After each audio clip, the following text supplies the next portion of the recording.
Good morning, good afternoon, or good evening, wherever you may happen to be in the world. Welcome once again to another episode of IAG Live. I'm your host, Andrew Scott, coming at you from Cleveland, Ohio, of all places. Yes, last week I was in Toronto in Canada. Next week I will be in various places in Florida, Tampa and Fort Lauderdale predominantly. But the week in between, just taking a little bit of time to come to Cleveland, Ohio, meet up with Corey Roberts, our COO and CTO of IAG, and also our sister company, CDC Gaming here in the US, and do some work on improving our technology for you guys on our website and in our various internal apps and so forth, stuff that we've been working on with Corey for a while. So it's once again a Friday morning there in Asia. For me here, it's Thursday night. It's 10 p.m. Thursday night. Without any further ado, let's bring in our intrepid studio producer, Oscar Guiaro. Come in, Oscar. Hello, good morning. There you are, Oscar. Good evening. Thank you. Thank you. Yes, it's just a little past 10 p.m. and 10 a.m. for you. Yeah. Scorching morning in Macau. What's that, Oscar? A scorching morning in Macau, very hot. Oh, scorching morning, very hot. Yeah, it's quite warm here too, actually. Last time I was here in February, it was there was snow piled up to here, whereas this time it's quite sunny and warm, so a big difference. So it's good to be on the east coast of, well, not exactly on the east coast, but towards in the eastern time zone anyway of the US. All right, Oscar, I'll let you go and let's get into the stories of the week. Okay, see you. Bye bye. See you, Oscar. And for those of you who are big Ben fans, our managing editor, Ben Blaschke, is enjoying a well-earned weekend away at the Hunter Valley, I believe he is, region of New South Wales, enjoying some wine. So unfortunately, Ben will not be joining us today, but at least he'll get a nice little rest. So let's start with this story. Just a quick one. IAG released the official highlights video for the industry party 2026. That was on the Wednesday of G2E Asia, and it was great. We had around 400 people there, our best industry party yet, or TIP as it is fondly known, TIP, the industry party, and was just a great little event. Well, it wasn't a little event; it was a big event. About 400 people there, as I say, and there's a video there. So if you were one of the attendees and you want to see yourself on the video, just play it away. There you go, Oscar. Just let it run for a little while. And there we go, MGM Grand Cotai upstairs at the Vista, of course. And maybe go full screen, Oscar. We won't run the whole thing, but there's Kylie, and there's Michael Hu of Interblock. As you can see, huge crowd in the background. There was a really great event, and Interblock and Light and Wonder were our diamond sponsors, and then we had a range of platinum and gold sponsors as well. There's RoboTip, as he is fondly known.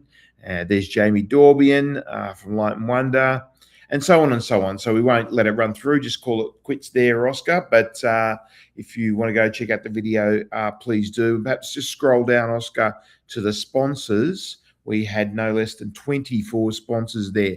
Interblock and Light and Wonder as diamond sponsors, Aristocrat IGT, Lecto, MDME, Novomatic, and SpinTech as platinum sponsors, and then a whole range there of 16 gold sponsors. So thank you to all the sponsors that made the industry party possible, the event of G2E Asia. All right, Oscar, let's go to the next story. Yes, PAGCOR clarifies the B2B accreditation pathway as a firm 31 July deadline. This has been extended. So what this story is about PAGCOR creating this accreditation for suppliers to the iGaming industry. So this is all about PAGCOR sort of trying to keep the PIGO industry clean so it doesn't go the way of the POGO industry. So gaming system administrators, GSAs as they call them, were all sort of surveyed. They were basically the operators, and were surveyed and said, who are your suppliers? And then the suppliers have all been asked to go and get an accreditation, and the deadline for that has been extended. But this is all about cleaning up the industry, and Tonette Keogh there from Arden Consult helping us with that story. Tonette, of course, being an IAG expert contributor. So if you are a supplier to the iGaming industry, you better get a move on and get yourself accredited. Light and Wonder and GLI were amongst the early ones to do it. And once you're accredited, then you're allowed to go and provide services to iGaming operators in the Philippines. So there's a hard 31 July deadline for that. All right, next one, Oscar. Yeah, Hoiana in Vietnam. So our friends in Hoiana have launched this new Sky Casino for VIP members. You can see some pictures there. Looks very lovely. So Hoiana, they're very golf-driven resort, but obviously a gaming resort as well. And a couple of friends of IAG's there. Alan Teo, formerly New Star, formerly Resorts World Sentosa, is there, and David Jordan, of course, formerly Newport World Resorts, and formerly Resorts World Sentosa as well, actually. And you can see a very lovely room that they've launched there in Hoiana. So product continues to excel across Asia. Yeah, just scroll down there, Oscar, some nice pictures. So nice new room there in Hoiana in Vietnam. Okay, next one, Oscar. Yeah, visitation to Macau, very strong. Look at that, up 11.3% year on year to 3.44 million in April. But I think the key number, if you scroll down to the last paragraph, Oscar, PS has done the number for the first 4 months of the year. Yeah, there it is, 14,655. So what's that? 3 times that, right? So 42 plus 2, 44. So we're on track at a run rate of 44 million for the year, which is about 10% up on last year, because last year we were just over 40 million. So and 44 million divided by 365. I'm just going to do that on my phone here. It's going to come out to be something like 110, 120,000, I guess. 44 million divided by 365. 120,500. So 120,000 a day on average, day in, day out, 365 days of the year for Macau, which is a hell of a lot of people. So great visitation.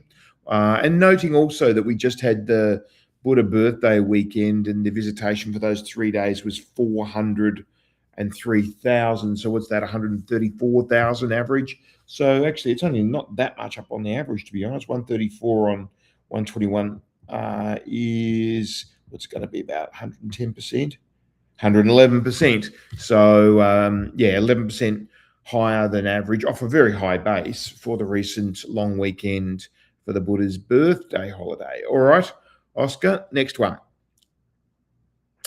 Yeah, thought we'd throw this one in as an example of yet another Asian gaming jurisdiction being very anti-online gambling. Bangladesh is going to update its gambling law, which I believe is from the 19th century, to just obviously there was no question of online gambling back then. It's in the story there somewhere, isn't it, Oscar? 1800 and something, the previous law.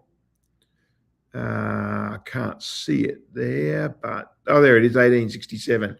So there you go, the Gambling Act. So that's hardly a modern piece of legislation, but they're going to update that to explicitly exclude online gambling. I'm sure that they didn't exclude online gambling in 1867, that's for sure. But Bangladesh, a very populous country, one that people forget about in this sort of Indian ethnicity group with India, Sri Lanka, Bangladesh, and Nepal. Another country of the 65, let's call them countries. A few of them are not countries, but like Hong Kong and Macau, but 65 jurisdictions. It's actually more than 65 jurisdictions because some of those countries are state-based jurisdictions. So it's a lot more than that. So it'll be nearly 100, I'd say, nearly 100 jurisdictions that we cover in the Asia-Pacific region, IAG, and almost all of them ban iGaming in some way, shape, or form. Philippines is obviously the leading light, and here's another one. All right, Oscar, what's next? Yeah, this was an interesting one that came out this week. Ben did this story. New South Wales government considering halving the number of pokies, as they're called in Australia, but they're really slot machines, as we would say in Asia. Huge number of those machines in New South Wales, about 90,000. But historically, that has been the number. And they want to halve. Well, that's sort of getting tantamount to prohibition to an extent. So it's moving more and more in that direction. So Australia, if this indeed did happen, the implications would be huge. There would be much, much more restricted supply. So there'd be more pressure on the individual machines to perform.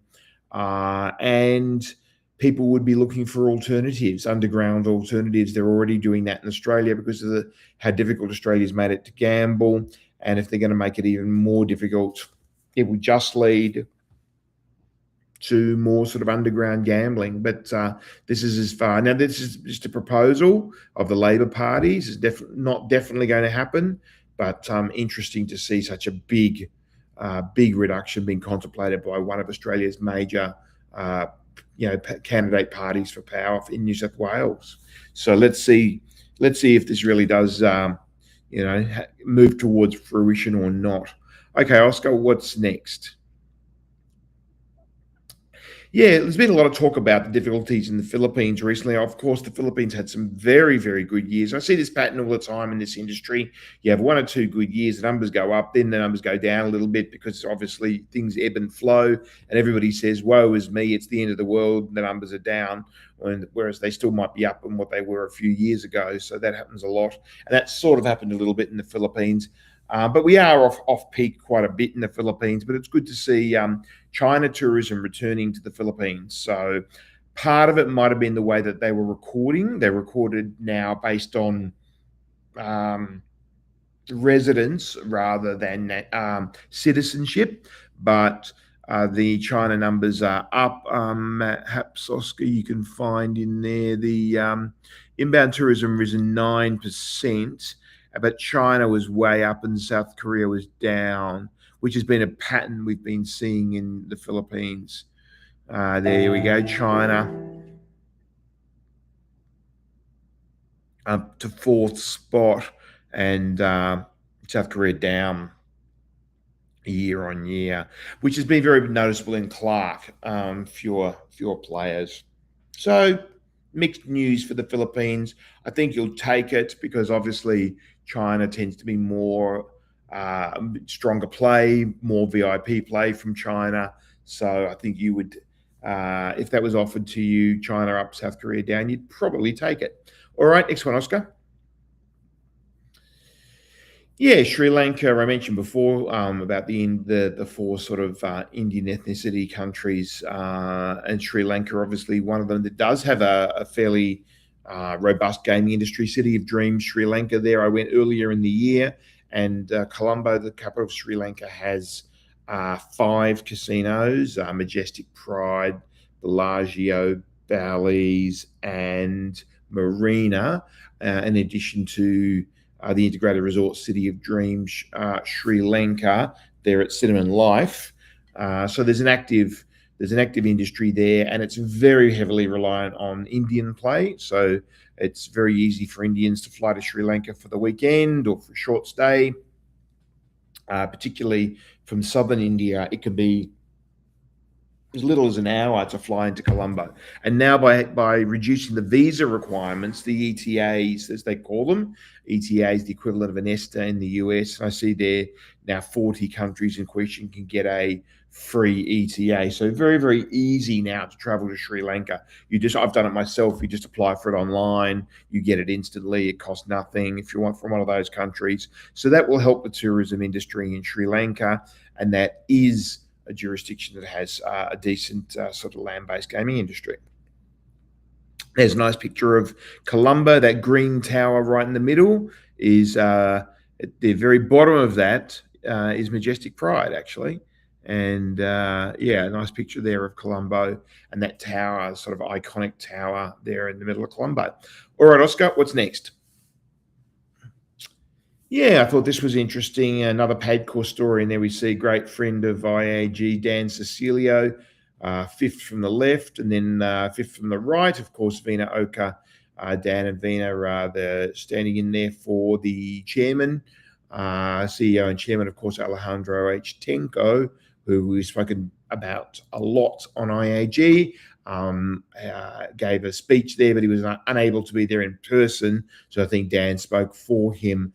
But it was great that PAGCOR are doing this. Yet another example of PAGCOR really trying to do good works to regulate the industry and make it healthy and sustainable. So having this 24/7 helpline for people with gambling problem is a good thing. It's something that definitely should occur, and it is occurring, and PAGCOR are behind it. So that's great.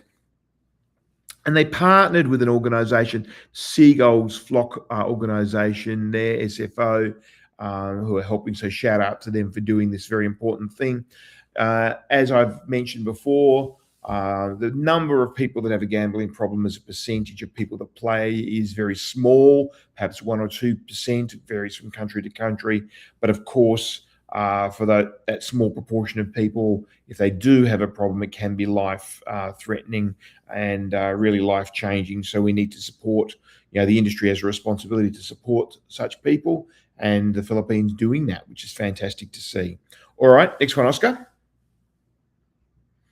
Yeah, so that's a nice rendering there of Yamashima Island near Osaka, and MGM Osaka said to be possibly up to a $2 billion annual EBITDA by someone. Who was it?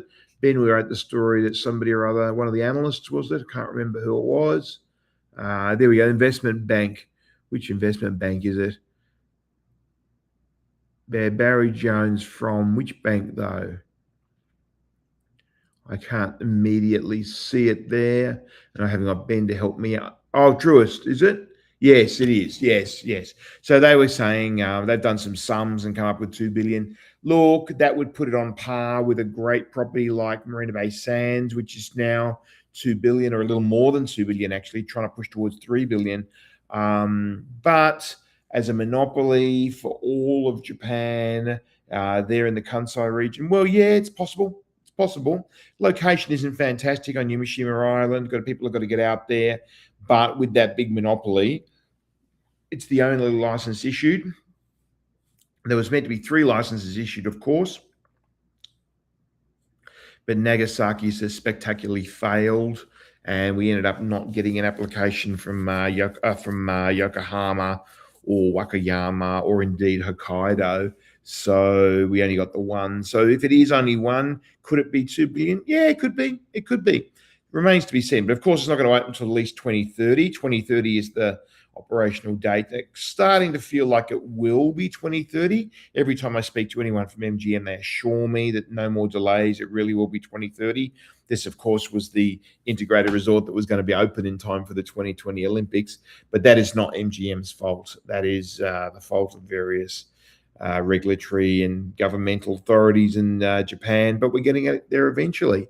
And there's a nice rendering of the building. Of course, the island doesn't look exactly like that.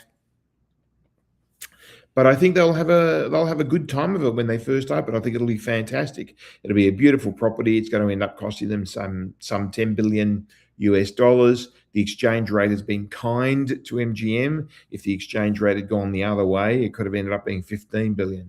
But anyway, if it does indeed return 2 billion, well, 20%. That is EBITDA, of course, not absolute bottom line. There's debt to service. And remember, of course, that MGM is only a 40% equity holder here, with their partner Oryx being the other 40%, and then a whole bunch of smaller companies making up the remaining 20%. All right, I must get there. I must get back to Japan. It's been a while since I've been there. All right, Oscar, what's next? Look, this is crazy. This is absolutely crazy. What's going on in India, and it's either incompetence or it's maliciousness. It's got to be one or the other. I mean, this is the Supreme Court.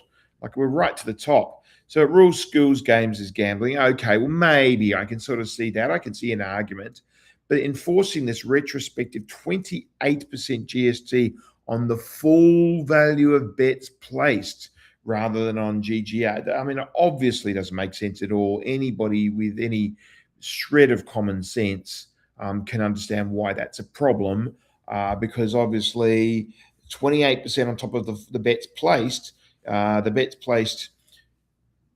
Just take Baccarat, for example, which has a 1% house edge, or a 2.5%, 3% on losing bets, if you want to think of it in the old rolling context, or it can be up to 4% these days with all the side bets. But that's not really percentage on turnover. That's percentage on losing bets. So if you do the percentage on turnover on full value of bets placed, it's nearer to 1%, 1 to 1.5%, depending on the mix of banker, player, and tie bets. Now, that's for Baccarat. Now, for other games, yes, the percentage could be up to 10%, but even still, let's just say 10%, right? So bet 100, take 100 in bets, pay out 90 in prizes, GGR $10, and charge 28% tax on the full 100 is $28 tax on GGR of $10, and you haven't even paid for any expenses yet. So that's obviously just impossible to sustain, and any basic university accounting student can figure this out. So I can't see why the court can't.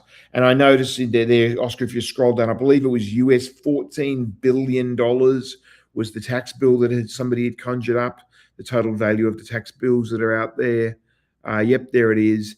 And that may well be, I mean, the Indian gaming industry is not huge. That may be more than the value of the entire Indian gaming industry. So, yeah, I mean, anyone can see that this is ridiculous, and obviously won't be paid. But what it is doing is putting an end to the gaming industry in India, which, my God, it could be such a huge market if the governments of India would wake up to the opportunity, but they don't. All right, I think that's my rant on India. Let's move on. What's next, Oscar?